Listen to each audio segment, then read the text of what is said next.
In this video, I'm going to show you an entire screen or a section of a screen, maybe a tab or maybe a window during a Google Meet meeting.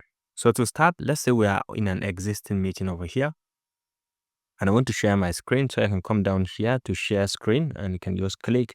Now you have the option to share a tab. You can select to share a tab here. Let's say I'm sharing this Netherlands, and then you can just go ahead and click on OK, and everyone in this meeting is going to have access to this only this share tab. Okay, this is Netherlands, and if you want to stop sharing, you can click on stop sharing, and now you are back to the meeting.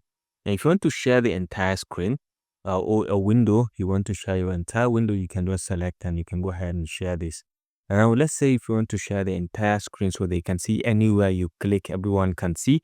You can see entire screen, and then you can select the screen and just go ahead and share. So in some cases you may have more than one screen. So show my screen anyway. Stop presenting. Just say show my screen anyway. And this is now showing my screen. So once I can zoom out of this and everyone can now see my screen. Okay, I can always come back to the meeting. If you want to stop the sharing entirely, you can come to stop sharing here, and now you're done sharing your screen. If you found this helpful, please leave a like.